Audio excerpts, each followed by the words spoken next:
Save everything. Number one, number one, number one, number one. Prepare, save everything.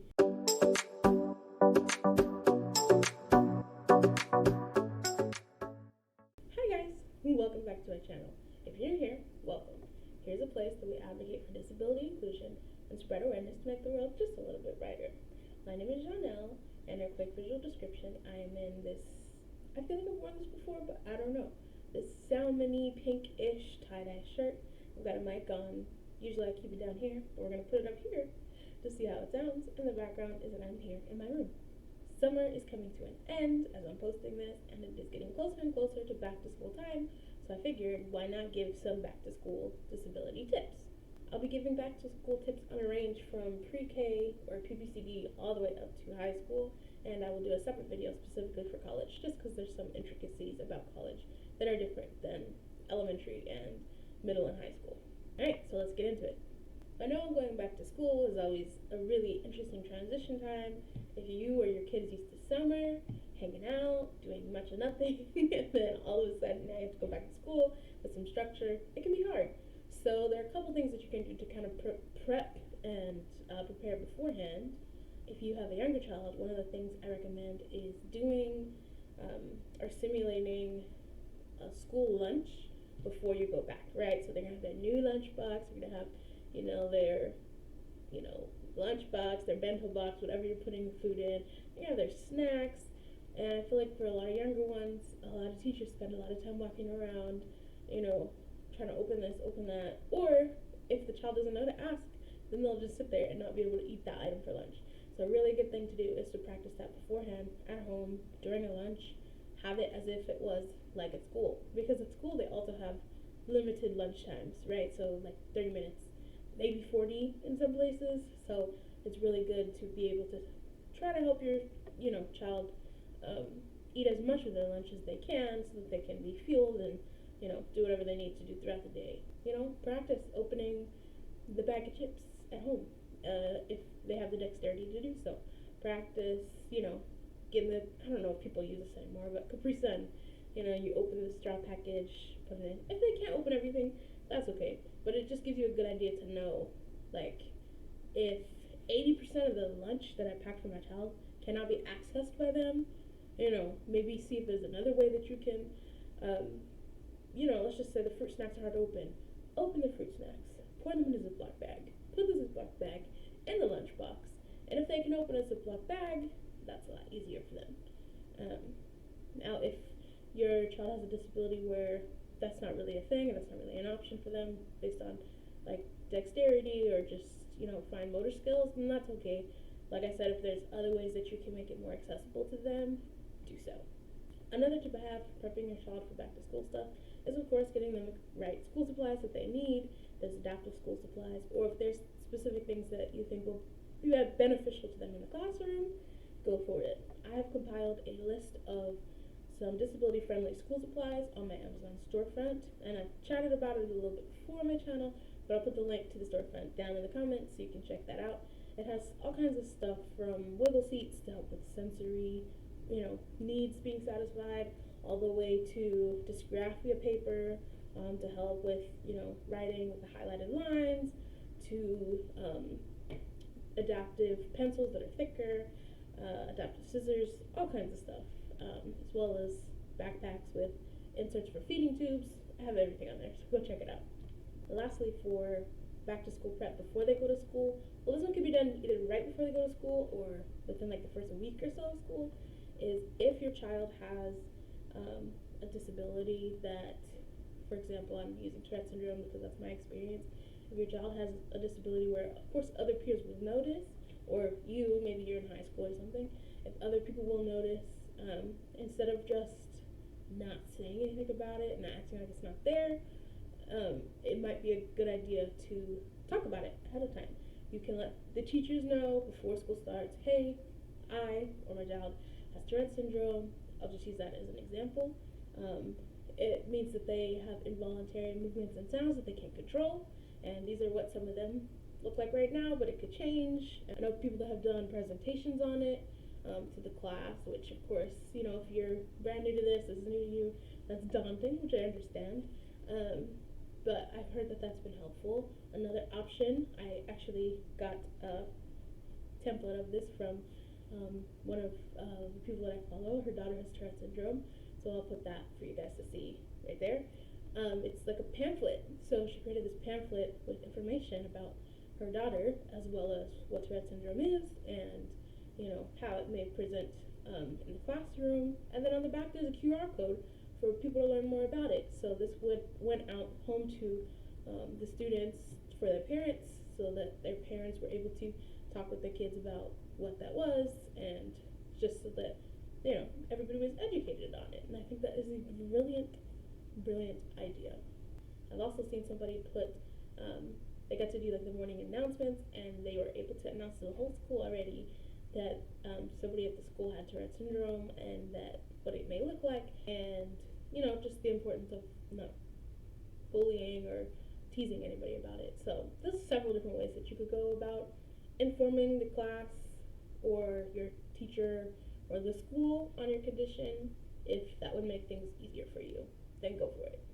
I also know some people have had situations where they will try to integrate it into some of the lessons if they're talking about, things, people with disabilities, or if anytime that it can come up, and the teacher or you or your student can talk about the importance of inclusion, even in presentations that the school may make on like anti-bullying. That's a really good time to put that in there, to say, hey, my child has a disability, or I have this disability, and I'm still cool. I still like whatever is popular nowadays. I don't know. I still like that, just like you. I still play Roblox. I still all the things, and just let them know that it's important to not bully, and to understand if that student is ticking, or if that student has another type of disability that is kind of prevalent, and other peers will notice, but they'll know what it is, and then you educate them to help just spread awareness. I think it's important. Okay, so now we'll talk about some things you can do when you're already in school. Some tips. Number one, if your child does not have an IEP or 504, get one. Get an IEP or 504.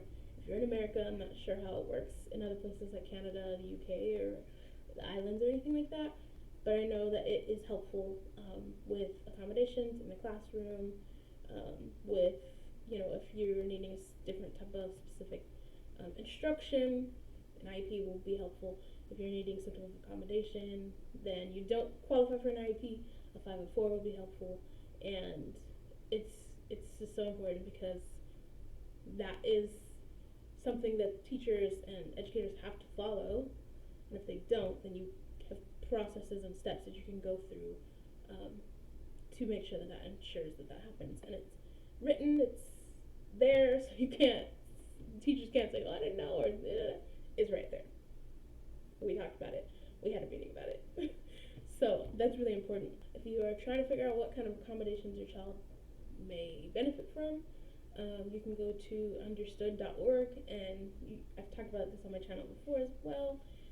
I sat through and showed you the process of how to do it, so I'll put that video up here for you guys to watch if you would like to. And it just gives you some examples on some things that you can do in the classroom. There's articles, there's podcasts, there's videos to watch, and everything. Another website that can give you some ideas is more for the workplace, but there are certain things that kind of overlap, is askjan.org, and I talked about it in that same video, so you can go check that out as well.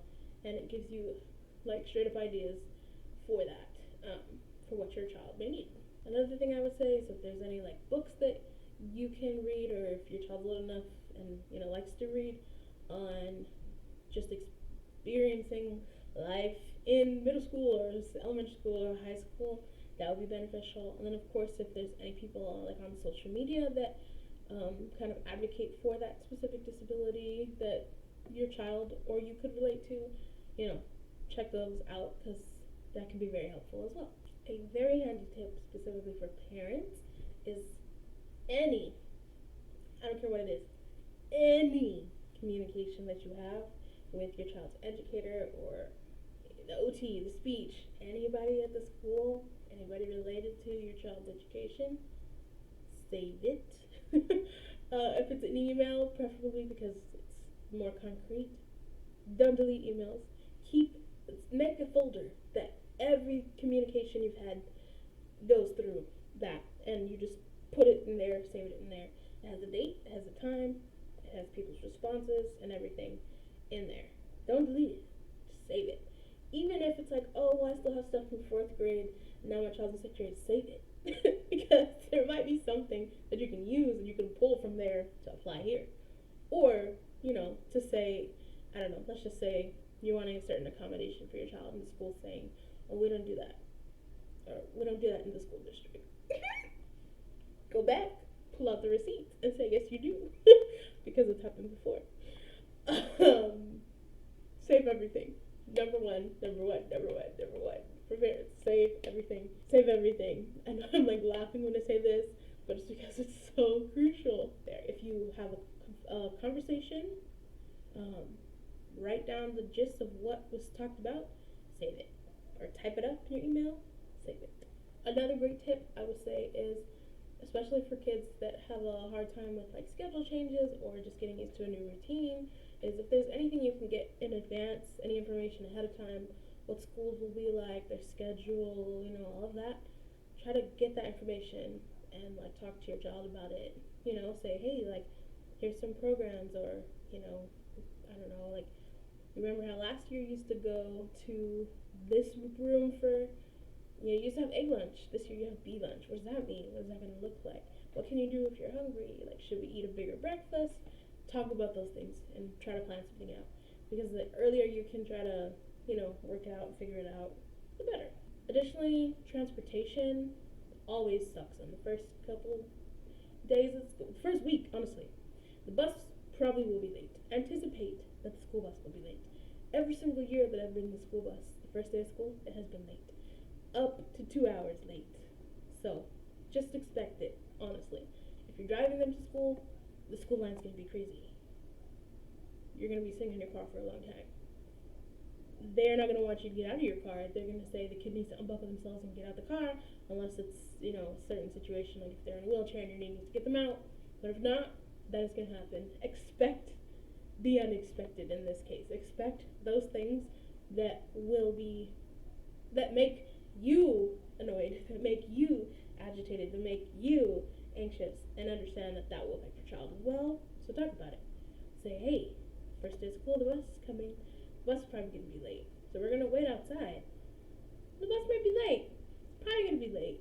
So if the bus doesn't come right at 8:10 like it said it was going to, it's okay. The bus is still coming. And if the bus is not here by 9 o'clock, I'm just giving an example, then mommy will take you to school. We'll drive in mommy's car, okay? But we're going to try to see if the bus comes. And then, try to make a game out of it. Do you see yellow? Can you spot something yellow? Or, I don't know. It's just worth it, because just knowing that things are not going to go as planned the first week of school or something, and just preparing for it is going to make an easier transition. Now, I couldn't give you tips about going back to school with a disability, because sadly it is something that often happens. Whether it's elementary, middle, or high school. I have experienced bullying in all 3 years. Not 3 years, but in all three, sections of schooling, because it sadly happens. Number one, as I stated before, I would check if your school does any presentation on like no bullying, or has like a zero tolerance for bullying type of policy. I would talk to your kids about things that are appropriate and not appropriate, things that are okay and not okay. When it comes to just how people may treat them, what they may say. Of course, if your kid is older, they might kind of already know some of those things, and they might not want to like snitch and tell the teacher or tell somebody about it, either because they don't think the teacher's going to do anything about it, or because they just don't want to get bullied further. And I think it's pretty sad that that's kind of what it amounts to. But it's okay. Your child will be okay. Try to educate yourself on what some of the signs of bullying may be, kind of how somebody may process that and deal with that, changes at home, things like that. I also have a friend who goes around to different schools and does presentations at their schools, at people's schools, on bullying, educates teachers on what to look for, and it's just awesome. So I always have this wristband on because of it. If you go to jalenschallenge.org, you can go there, get to learn more about Jalen, and his efforts and what he's doing to help, stop bullying and help empower kids to, stand up to bullies if they see somebody being a bully, and, to try to make a difference and just be kind to others. If your child is experiencing bullying or has experienced it in the past and is kind of fearful for this coming school year with maybe certain people still in their grade or in their classes or anything like that, I would bring it up to the teacher already. I would say, hey, last year we had this issue with some people in the class with bullying. I would hope that it doesn't happen this year, but I also am not gonna, be not unrealistic and realize that it can't happen again. Come up with a plan with your teacher. Say, hey, this is important to me. My child's mental health is important. What are the steps that my child should take, and what are the steps that I should take if we notice the bullying continuing, or if we notice that there's bullying happening? And that's why it's important to save all your emails, because if something pops up and the teacher said, oh, well, they only, I didn't really know it was that bad. They only told me once. Receipts, okay? That's why it's so important. Or if you talked date, time, what you mostly talked about, save it, because it's crucial. It's very important. And that includes cyberbullying. Cyberbullying is not exclusive. Well, it happens outside of school. It doesn't matter. It's a student at the school bullying another student that also goes to the school. Don't let them say, well, we can't do anything. Yes, you can. Yes, you can. So those are my tips on bullying. If you have any other questions or any other concerns about it in regards to it, hit me up. Let me know. And of course, don't be afraid to take it up higher than just teachers. If they're not listening or they're not doing anything, take it up to the next level, because your child's mental health is important. Alright, those are just some basic back to school tips. If you have questions on specific topics or points that I've made, go ahead and put it down in the comments. And again, I will have the Amazon's disability friendly school supplies list linked to the comments or in the description, as well as the video that I made on the website to help out with ideas for accommodations.